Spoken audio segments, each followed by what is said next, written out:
Our guest today is a motion picture director, screenwriter, dinosaur expert, writer of over 60 books, both nonfiction and fiction, as well as children's and comic books. One of his books includes the novelization of The Empire Strikes Back, which was a national #1 bestseller for 6 weeks. His films include The Mummy Kiss, Countess Dracula's Orgy of Blood, and Blood Scarab. We welcome to the Film Courage studio Mr. Donald F. Glut. Welcome, Donald. Welcome. Thanks. Good to be here. Yeah. There we go. That was the first. I got captivated by your voice there. Yeah, well, I have that effect. Donald, let's say hi once again. Donald, how are you? Yes, welcome to the Donald. studio. Oh, thank you. It's good to be here on this cold day. Good to have you here. The greatest thing about you reading all those titles there, Karen, is I have all these films right here in front of us. Yes. Donald has been generous enough to provide us a DVD copy of his films, and I'm very excited about this. Yeah, I want to watch those. Countess Dracula's Orgy of Blood. This is fantastic stuff. For those of you listening live, you may want to participate in today's show. You can reach us through twitter.com/filmcourage. We will take your questions live on the air at the end of the show. Once again, at Film Courage via Twitter. And to connect with us off the air, hit us up at filmcourage@gmail.com. Well, Donald, let's start out with where you grew up. Well, I grew up in Chicago. I was born in Texas, but I spent most of my younger years in Chicago. Okay. And I never really started out wanting to be a writer or a film. I think I wanted to make movies at a very early age because I made amateur films. I started making amateur films when I was 9. And I think I was bitten by the bug. But when I finally moved out to California when I was 20 to go to USC Film School, I really wasn't sure what I wanted to do. My main goal, I think, was not to work in a regular job. That's something I didn't like. And unfortunately, or maybe fortunately, I liked a lot of things, and I was able to do a lot of things. I was a musician. I could write fairly well. I could draw pictures. I was a pretty good artist as a kid, and all these things. I wanted to do them all, and I think my first professional work really was as a musician. I was a rock musician for many years, playing bass guitar, keyboards, lead guitar, and things like that. And when that fizzled out, I was in a band called the Penny Arcade that was produced by Michael Nesmith, who was then one of the Monkees. Okay. And we came so close to becoming rock stars. Everything was going our way, and then everything immediately collapsed. And I didn't want to go back to playing in nightclubs and things. And I was able to get some writing gigs. I wrote a paperback book called True Vampires of History, some monster magazine articles and things like that. And then I realized I really did like writing, and that led to working in the comic book business. I worked for Marvel and DC and Gold Key and Charlton and all the comic book companies. And then when our Marvel thing collapsed, a new editor came in there, and basically all of us on the West Coast got canned. The next logical step was going to TV animation. And so I wrote a lot of scripts for the Saturday morning cartoon shows. But I always, deep down really wanted to make movies, and that's what I'm doing now. It was just kind of a step thing. One thing kind of led to another. I'm curious, because you mentioned there that things fell apart, with the music career, that things kind of came tumbling down. Well, so what did you learn from that experience? What did you take from that you've now put into your entertainment career that's allowed you to sustain yourself? You have to just move on. You just never give up. And I was getting older. I didn't want to. I could have stayed in the music business, but I didn't want to be one of these geezer rock bands. I wanted to move on and do other things. And the girls don't scream at you when you reach a certain age, I would guess, and I've always been adventurous. I always wanted to pursue new things and try new things and attempt new things, and each thing was a challenge along the way. But ultimately, I wanted to make movies, and that's what I'm doing now. Right now, I would, for a while I was spreading myself too thin. I was trying to do too many things rather than focus on one particular area. So while I was having fun, doing artwork and doing writing and doing music and all that, my friends who were focusing on things, like Dennis Murin became the head of ILM because that's what he did. He did that one thing. And so I saw the handwriting on the wall, and I said, I've got to really decide what career I want to have. And I decided it would be 3, which is probably too many, but I wanted to continue doing music on the side, and I'm still doing music, but I wanted to be a writer, and I also wanted to be a filmmaker, and I also pursued my paleontology work also. So that's still probably too many things on the plate, but it's not as many as it used to be. And I was doing all kinds of things. I was doing magic. I was doing, and I just, again, as I said, spreading myself too thin. Mm-hmm. Now, you have a site entitled I Was a Teenage Movie Maker. Correct. You also have a book and a DVD by the same name. What prompted you to begin your first film? I mean, did you have a support system that encouraged your creativity? No, I never did. No? Well, my mother, I got to give my mother credit. She did support everything I did. She didn't encourage me because I had a lot of crazy ideas when I was a kid, and that the other kids in the neighborhood weren't doing. The other kids were out there playing baseball, and I was in the alley, with dresses as a teenage werewolf, shooting movies and things. That's great. But she never discouraged me. She never said, "Don't do this." But she didn't say, "Hey, why don't you make a werewolf movie?" or anything like that. I started making movies not because I wanted to be a filmmaker, but because in those days you couldn't buy DVDs and videotapes, and you couldn't even buy movies with monsters in them or dinosaurs or Dracula. So we had a 16mm movie camera in our family, and we had a screen and a projector, and I wanted to be able to show, like, say, a dinosaur movie anytime I wanted to on that screen with that projector, and you couldn't get them anywhere, and it wasn't even legal to buy them in those days. And so I decided the only way to do that was to make them myself, and that's how I started off. It was basically I wanted to show them, not make them, and that then of course everything kicked into high gear, and I realized I enjoyed the experience of making films. Well, what is it though about monster movies or horror, science fiction genre? What is it that how did you get bitten by the bug? Well, I always loved. Well, when I was a little kid, when I was a very little kid, I was terrified of anything like that. I couldn't watch a monster movie. I had to sleep with the light on in the bedroom, in the next room, and I couldn't go into these dark rides at amusement parks because I would get scared. Mm-hmm. And then I read then a movie was coming out. This, I guess, 1954, called "A Creature from the Black Lagoon." Yes. Mm-hmm. And I didn't want to see that movie. I was afraid I was going to get scared. Mm. And then I went to see the movie, and this isn't scary. This is cool. I really like this. And then an article came out in Collier's magazine very shortly after that, and the article was about the Bud Westmore makeup studio at Universal International, as it was called then, and it told how they made these monster suits, and they had a lot of color photos. And that's when I realized that, hey, these things aren't really scary. These are neat, And I, at that point, I became a fan. But as far as making movies like that, it's besides being a fan and making the kinds of movies I grew up with, it's commercial. It's hard to make independent movies and sell them if it's about a guy dying of cancer or something. Mm-hmm. But if it's a horror film or a science fiction movie or say a martial arts movie, we go to the American film market every year, and the buyers come in from all these foreign territories, and they want to see sex, gore, action. That's what they want to see. They don't, and so it's hard to lose money when you're making a good horror picture. They're always in vogue. So it's a combination of being a fan of that sort of thing and being able to make the kinds of movies I loved as a kid, and also, the possibility of making a lot of money. Now, we've had a question come in through Twitter from Mondo J, so let's go ahead and put this one out there now. What films inspired you, and what are some of your favorite directors? My favorite directors, my big inspirations as far as directors would be, I guess, two: Stanley Kubrick and Roger Corman. Stanley Kubrick, just for his, I've learned a lot from watching Stanley Kubrick movies, and I've learned a lot from watching Roger Corman movies. I can watch a Roger Corman scene and realize exactly in the scene how he's saving money. And that's very important when you're making low budget movies, to save as much as you can. So those I think are my two big ones. But of course I like James Whale, who made the original Frankenstein and Invisible Man. I'm a big fan of James Whale.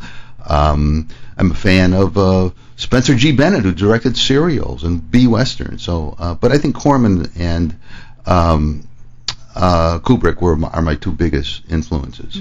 Not that it shows in the movies because we don't have the budgets that either of those two people had, but at least as far as theory and how they did what they did. Mm-hmm. Now, after you had mentioned you went to USC Film School. After film school, how did you begin to carve out a career for yourself? Well, I didn't really. When I was considered a rebellious sort of. There's a book out called Mythmaker. It's about George Lucas, and they talk about me a lot in that book. And I think one passage was something like Don Glut was the most disruptive force ever to go through USC Film School. So I got a lot of crap from the faculty there. I was almost expelled a couple times, not because of the quality of the films I was making, but because of the subject matter.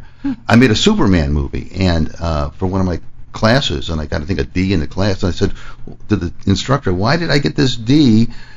Because my film was better than most of the other films. He said, yes. And he wagged his finger at me. He said, but it was a Superman movie. And they actually called me. They had a meeting to decide whether or not I was going to stay in the department. Wow. And I had to take a half a year over because of getting that mark in that class for the Superman film.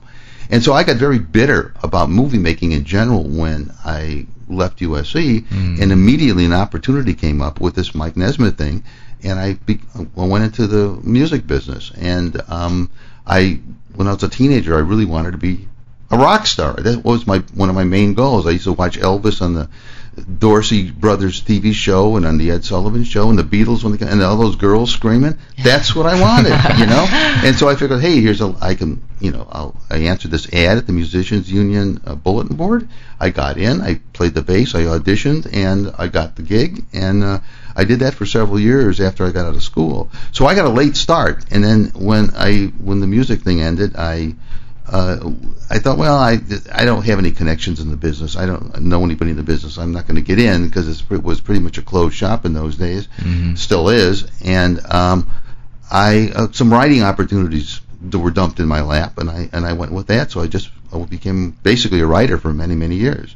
But when you say writing opportunity, like how did these opportunities dump themselves in your lap? Well, I've always been a hustler. I've always been a networker. I always go out. I don't wait for the phone to ring. I'm always out there. I don't just go through the doorway of opportunity. I usually tend to build the door myself first and then go through it. I was in Chicago one day, and I guess it was 1966 or 67, and I was reading a monster magazine called Modern Monsters, and I can do a better magazine than this. And then I noticed that the address was the Playboy Building on Sunset Boulevard, and so I said, when I went back there, I called the guy up. I called up the publisher. I said, I think I can do a better job. And then he hired me to write a bunch of articles for it. And then with the next issue, I was editing it. So, it's just kind of going with the flow and putting yourself in positions where people are going to know who you are and recognize you and recognize your work and give you a chance. But too many creative people don't do that. They sit home. They rely on their agent. They wait for the phone to ring. They get discouraged if they get a rejection or something. And I've always had pretty thick skin, and I've always been pretty much of a hustler, and I've gone out for it. And sometimes things don't work out the way you want, but you go after enough things, you throw enough darts at the dartboard, one of them's going to hit. So that's your mindset. You know that you're proactive, and you know that in doing so, you're going to make money. Is that that's where your confidence? Yeah, and a lot of times you don't. But someone once said, "He who has not, or she who has not taken a risk, has already taken the biggest risk of all." And I know people whose careers have ended quickly, or never got off the ground because they never went after it. And I've never been shy about contacting publishers and editors and producers, and making phone calls and introducing myself. And now with the internet, with websites and things, it's easy to just send a link to your website and they can see what you've done. Well, let's also talk about the balance of before stuff starts paying for itself and working another job. I mean, if you haven't made money with films, what's your advice on achieving that balance? Because a lot of people are kind of caught. We've talked about it before, between those two worlds. You're doing great creative things, but you're still having to do some other little job on the side. Well, the biggest problem creative people have, myself included, is we're not business people. And if you're going to make movies and things, you've got to have either a business sense, because you've got to raise that money. If you don't raise that money, you have nothing. You can have a script, you can have letters of intent, you can have headshots and all this sort of thing, but without the money to make the movie, you've got nothing. And I see people at the American Film Market walking around that lobby of the Lowe's Hotel, and they're all directors and producers, and they've got projects, but they don't have any money, so they have no projects, really. They have nothing. And the thing is, if you don't have a business sense, you should do what I did, which is team up with a businessman. I have a business partner in Chicago with our company, and we grew up together, so we have a trust factor. he knows he has his only creative urges, I think, are in having kids. But he doesn't care what movies he never reads the script. He probably doesn't even know the titles of most of our movies. Oh, wow. But I'm just kidding there. But you've got to know how to talk to the people with the money. And I'm sort of learning, but that's not where my passion is. And so I have a hard time doing that. And it's John Milius once said to me, John Milius, one of the people I went to USC with, he said, to really succeed in this business creatively, you've got to be like 20% or 10%, creative, in the rest used car salesman, the other percentage. And he's absolutely right. Most of our investors don't even know what the movies are we're making. They don't have a clue. We make them limited partners. They don't read the scripts because they don't know how to read a script. We don't let them make any. They can make suggestions if we want, but we don't have to take any of them seriously, and we're not obligated to. So I don't know if that answers your question, but it sure does. Mm-hmm. I'm really curious when you say at a younger age in the earlier years when you would get on the phone with whether it be publishers or producers, and you hadn't yet established yourself. You didn't have the credits to go with it. Can you take us there in terms of what was your mindset and what just put us there? I guess what was going through your mind? It was arrogance, or I don't know. I mean, I just was never shy about that sort of thing. But now it's a different world. Now, you can't just call up a film producer, say, "I'd like to write a script for your next movie," or a publisher saying, "I got this hot idea for a book," because now it's all agents, and everybody's worried about getting sued because for a while there, it seemed like every time Steven Spielberg made a movie, somebody was suing him saying he stole their plot, which I'm sure he didn't. But when plots are similar, and I've come up with plots that I came up with a plot for a novel that was very similar to Jurassic Park, but there was no connection there. It was just a coincidence. And so producers and editors and publishers are very cautious now about accepting unsolicited material. So when I started out, it was much easier to do something like that.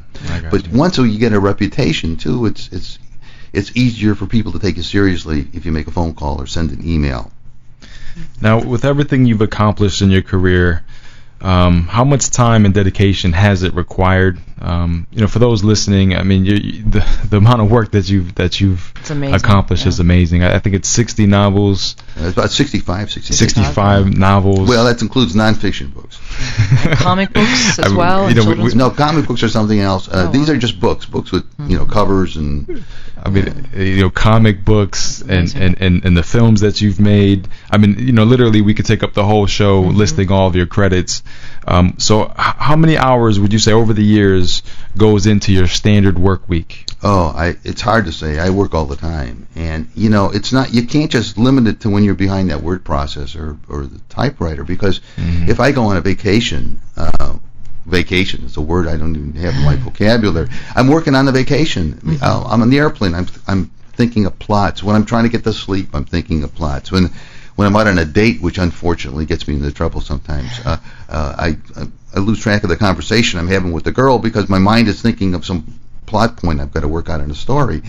And so I work. I don't want to say 24/7, but pretty much all the time. When I'm driving a car, I'm working out problems in a script or something like that. So it's hard to really say that, but my standard work day where I just sit down and type work physically is usually I start around 9 o'clock in the morning, and then when the sun starts to go down or it gets around supper time, I'm done. And somewhere in between, if I remember to eat lunch, I'll eat lunch or something. And then I got, my regular things I've got to do during the day, feed my animals and my pets and go to the grocery store when I have to. And that's I go out a lot too. I try to get out at night because I get cabin fever and I like going to parties and things like that. Okay. So it's almost a function of who you are. It's not even work. It sounds like it's just kind of a function of what you do every day. You just create. Yeah. I have a routine in the morning when you get out of bed, and you like I said, feed the pets and shave and all that kind of thing.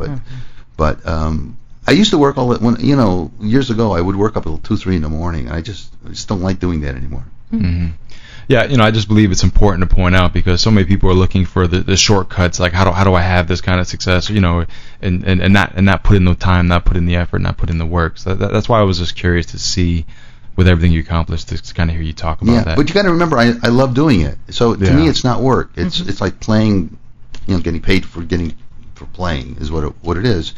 And other people do other things. If they're sports people, athletes, that's what they enjoy doing. Or people who are businessmen, ones who love numbers. And so if you can do what you love to do, that's great. You're listening to Film Courage.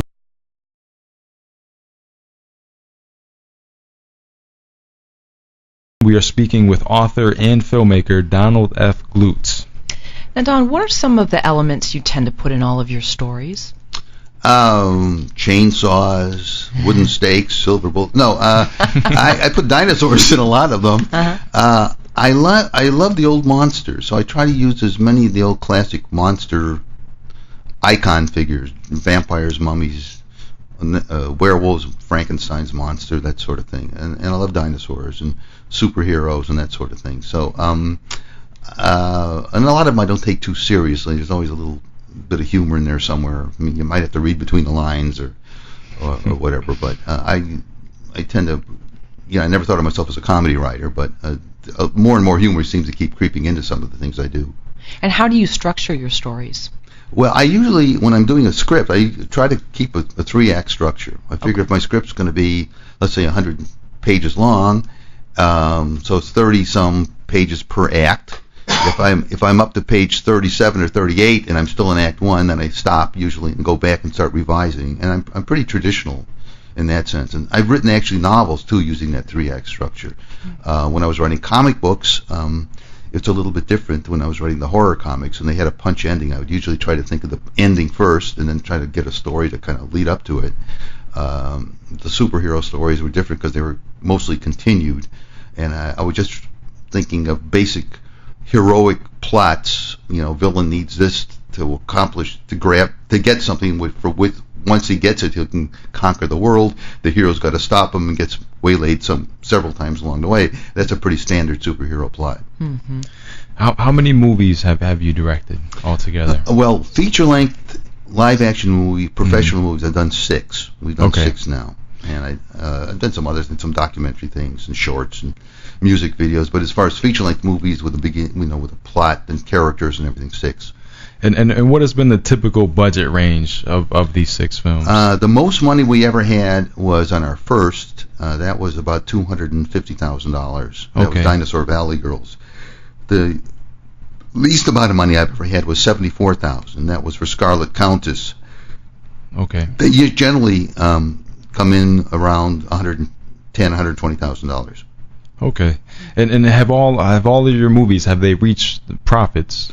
Well, not necessarily for us. Not for us, but other people. We've been up until now. We've always had other distributors many of which have ripped us off royally, nickel and dimed us. You don't get, we don't know if the books are correct. I mean, they made quite a bit of money off of us. So with the last film, Blood Scarab, we decided to distribute ourselves. We started our own distribution wing of our company, and we're doing much, much, much better. So we're getting paid on basically every few weeks we get money for so of your 6 films, which are the ones where you say you ripped off from your distributors? Or like your first 3, your first like your first 5, or your first 5? Yeah, really? The first 5, and we finally learned the hard way. We're distributing ourselves now, and now people are coming us to distribute their films, which we're thinking about. We just haven't gotten around to making a decision yet. Have you put your own money into the films, and if not, how did you raise the first film we did, I actually took a mortgage out of my house to pay the remaining $80,000 that we couldn't raise.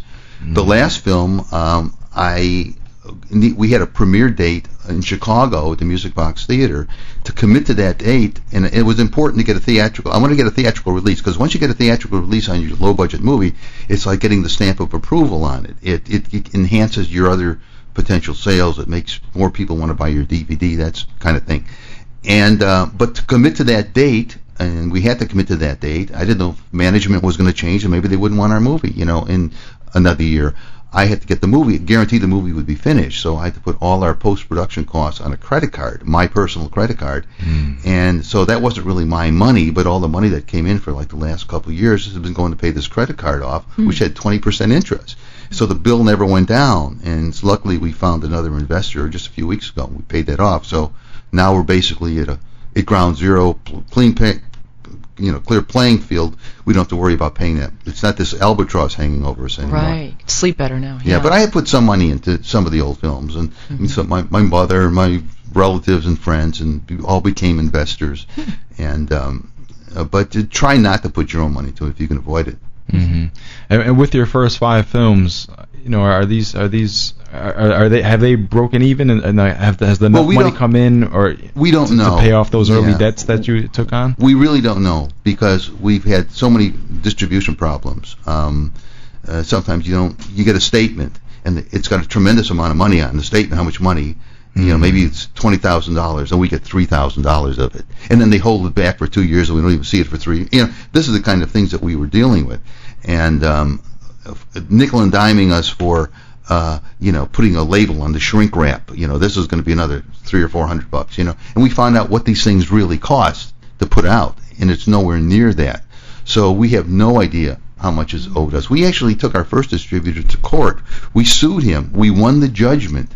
But because we found out he'd been selling it all over the world, and we actually saw some figures that were very high. We won the judgment, and then he said, well, okay, take me to court. Well, if we took him to court, sued him, let's say he owed us $30,000, and it cost us $60,000 to go to court to prove that he owed us $30,000, and then he had the money so hidden that we weren't even going to get the $30,000. So there was no point in that. So the thing is, you learn your lesson, you don't give up, you move on, you don't make the same mistake the next time. And I think we're not making the mistake now, because we do have our own distribution, and it's doing, all our films that we have back now that we have the distribution rights to are doing very well.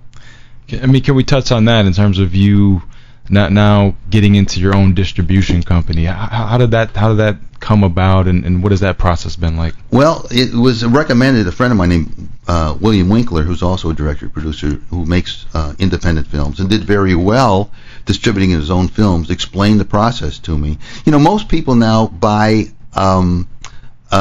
retail buy things through Amazon. And it's very easy to get your item on Amazon. You basically need a barcode, and it's easy to get a barcode. You can get a barcode when you go to the replication plant. They have your DVDs manufactured, which we did. We got on Amazon within about a week, and they take a cut, but you still get most of the money yourself. So and also you still need someone to represent you for television and most retail stores, unless you know the owner of the retail store and say, hey, will you take my DVDs? And there you have to trust somebody else. But we have 2 people that we do trust, and we've had experience with in the past.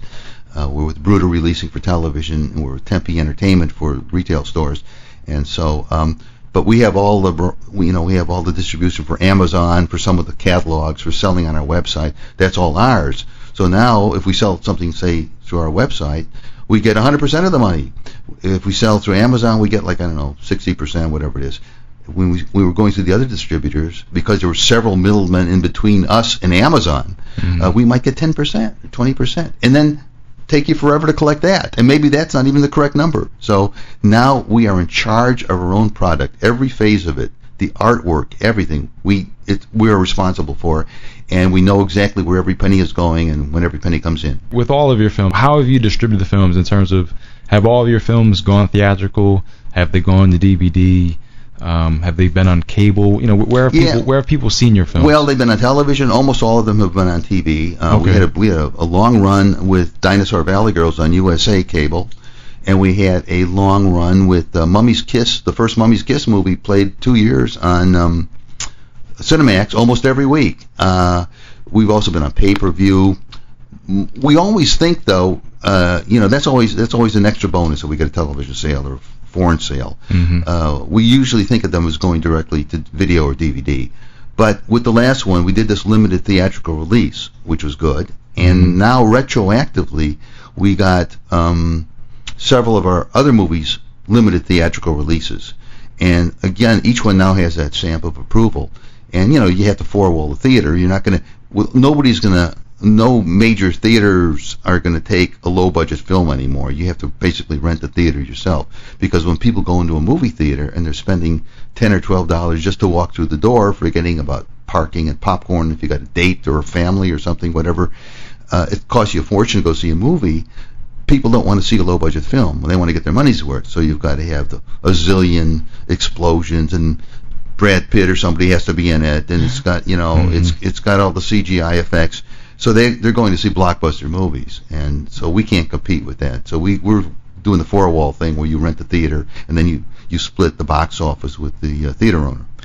So how many theaters would you four-wall, and how have you targeted those theaters? You know, well, we've only done a few theaters at this point, but you target theaters that have you know, people that go to those theaters go to see Cult Frankenstein, Fantastic Monsters of the movies, magazines that used to run little photographs and little write-ups about me, so people know who I am, and you know, it's just kind of a word of mouth. But we are going to finally start advertising and see how that goes. You know, taking a full page ad out somewhere. Oh, that's what I was going to ask. So where are you looking to advertise? Well, there's a number of magazines that specialize in videos and DVDs, and we haven't decided which one yet. We've been sort of waiting because it costs you the same to put out an ad with one movie shown, you know, advertised, as four. So we've been waiting till we had all four of these DVDs that we had the rights back to, and the latest one, which was the reissue of Dinosaur Valley Girl, just came out a couple weeks ago. In fact, it's not officially out until November 25th. So we wanted to make it cost effective on our part by having all four of those movies on there. And have you gone after the film festivals at all? Have you looked into any of these genre film festivals? Film festivals are usually to show your films and win awards and things. And we don't care about winning awards. We care about making the money. And sometimes you've got to pay to be in the film festival, so it's not cost effective for us. You know, I read an interview you did with a site, I think, called The Video Graveyard, and you were asked, what advice do you have for the young filmmaker? And I think you said something like, move out to California, or Southern California, where all the real movie action takes place, and don't look at filmmaking as a hobby or a second job. It's your day job, plain and simple. Correct. Can you expand on that? Well, I grew up in Chicago, which is not a city that's really a city of it's not really conducive for creative people, I think, you know, because it's the hog butcher for the world. It's, you know, people in Chicago, most of the people I know to this day, they seem to be interested in two things: their kids and the Cubs ball team. That's it. That's what they talk about, and they can't. And the people I know there that are making films, I know people make feature-length movies in Chicago. And it takes them 2 years to make a movie because they all have day jobs. They work on weekends. They wait until everybody's available that weekend. They don't pay anybody. Sometimes the actors get disgruntled and they leave, so they got to rewrite the part because they've already shot 20 minutes of film with that person. They got to make it another character then. These are the things, and they don't look at it as real work. I mean, my family, most of the people in my family look at me as the black sheep because I'm the one in the family without the job, the real job, you know, and they just don't understand that you can make your living off of what Joseph Campbell used to call following your bliss, you know, something that you really love to do and have fun. And you've got to, whenever I used to go back there to Chicago, I would run into people that would say, "Hey, I'm a special effects guy," or something, or I'd like you know, could you consider me in your next film? I said, well, why would I bring somebody out from Chicago, probably at my expense, who may not even get there? The plane could get hijacked or something. When I can walk down my street and get anybody, I get my whole crew, you know, just in my neighborhood, because this is where everybody lives. If you're serious about getting in this business, this is where you've got to live. If you're serious about making cars, you move to Detroit. The same sort of thing. And if they aren't ready to make that, willing to make that commitment, they're not really serious about it. It's a hobby to them. And you not only you have to treat it as a day job, but you've got to be able to starve for a while. You've got to be able to tighten the belt. You've got to be able to take risks, you know, where you're not going to have a lot of money coming in for you know, steady money. You can't give up because there'll be a lot of discouragement up front, and you can never give up. John Landis, who's big time director, told me once. He said what really separates the men from the boys is in this business is everybody gets ripped off at the beginning. People get discouraged or they fail. What separates the professionals from the amateurs and the wannabes, the professional is the person that puts that all behind them, moves on, and lets the experience roll off their back. And you've got to be able to do that. You have to be very thick-skinned, and you have to be able to accept rejection.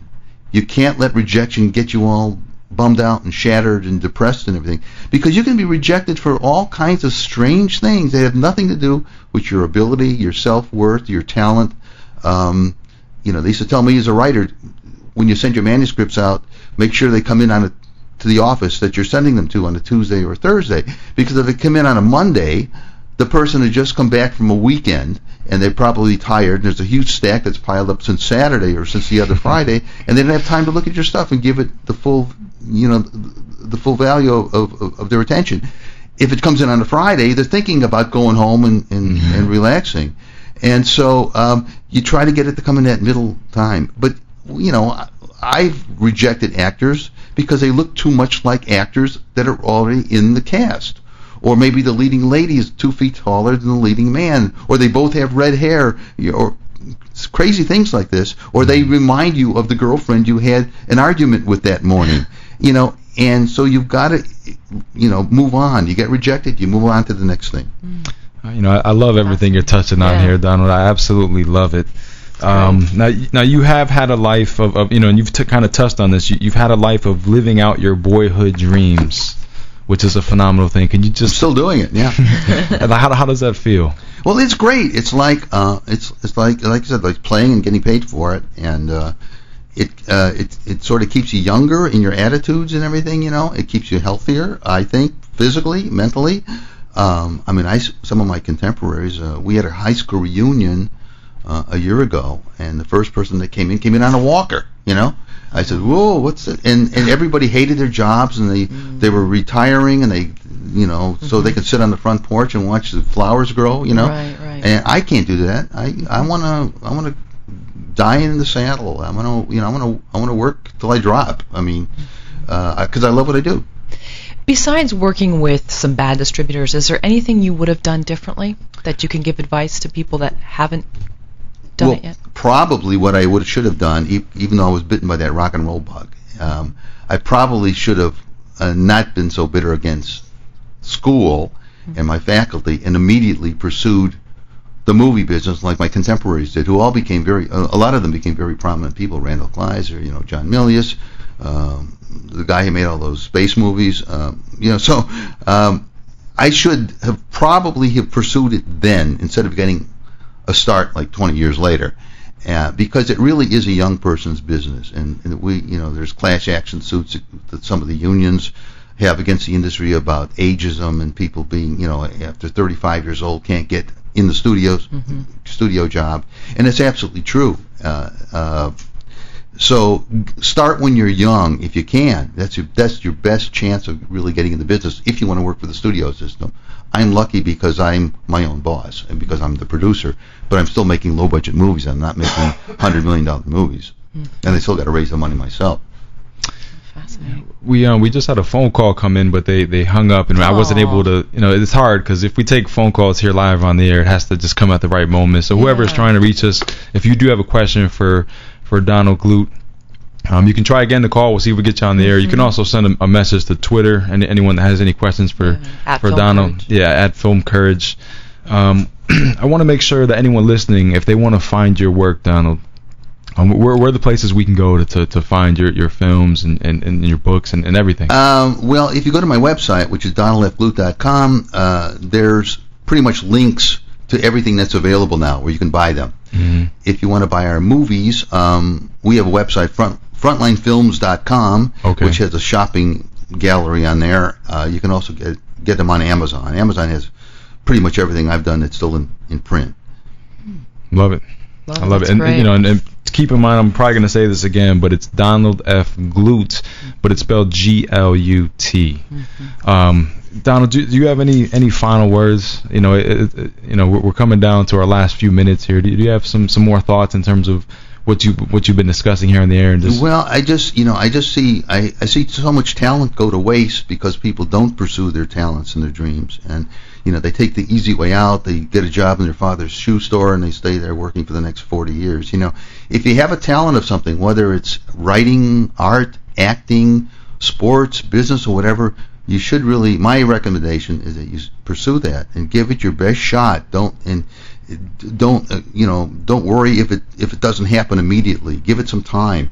Sometimes it takes many, many years for these things to actually bear fruit. But if you look at it professionally and you do have the ability and you don't give up. It can happen. You can be successful in pretty much anything you want to do. But always remember, get out there and network, meet people. Don't pass up opportunities that come your way, because you never know who you're going to meet. You know who you're not going to meet if you stay home.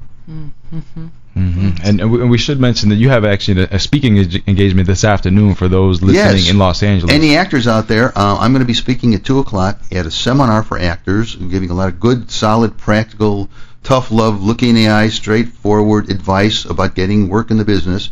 It's at the Hammond Theater Complex on Santa Monica Boulevard in Hollywood, right off of Cahuenga. I think it's like 6400 something Santa Monica. But it's upstairs. Just ask somebody out there. There's always people standing out there reading lines and trying to memorize things because it's a big theater group up there. And just come up and say you're a guest of Don Glut, and they'll let you in. Very Awesome. nice. Thank you. Awesome. We've been speaking with author and film director Donald F. Glut. Thank you for sharing your story, your experience, your insights. Thanks for having me on. Thank you very much. Here with us today. If you haven't gone yet, please visit donaldfglut.com, and once again, that's spelled Glut. Thanks for listening to this edition of Film Courage. Have a great week.